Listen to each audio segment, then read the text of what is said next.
मित्रांनो, सेट परीक्षेचा निकाल केव्हा लागणार आहे त्या संदर्भामध्ये अपडेट आहे.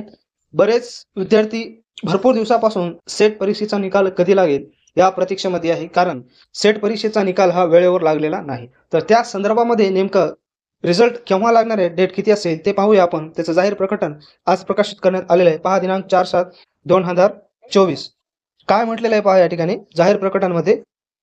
सावित्रीबाई फुले पुणे विद्यापीठातील सेट परीक्षा विभाग हा महाराष्ट्र शासनाची नोडल एजन्सी तसेच विद्यापीठ अनुदान आयोगाच्या मार्गदर्शन तत्वानुसार महाराष्ट्र आणि गोवा राज्यातील विद्यापीठ आणि वरिष्ठ महाविद्यालयात सहाय्यक प्राध्यापक पदाची पात्रता परीक्षा घेण्याकरिता प्राधिकृत विभाग आहे.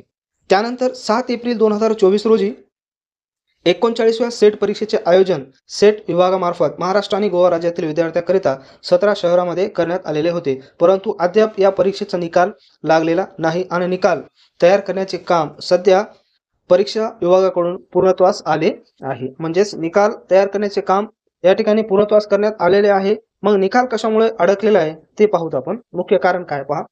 परंतु सदर सेट परीक्षेसाठी SEBC प्रवर्गाच्या विद्यार्थ्यांसाठी आरक्षण लागू करावे किंवा कसे याबाबत राज्य शासनाकडून मार्गदर्शन मागवण्यात आले असून, म्हणजे जे काही मराठा समाजातील विद्यार्थ्यांना त्यांना आरक्षण देण्यात आलेलं आहे, EWS मधून त्यांना काढण्यात आलेलं आहे, त्याच्यावर विचार करणे सध्या सुरू आहे. शासनाकडून मार्गदर्शन मागवण्यात येत आहे.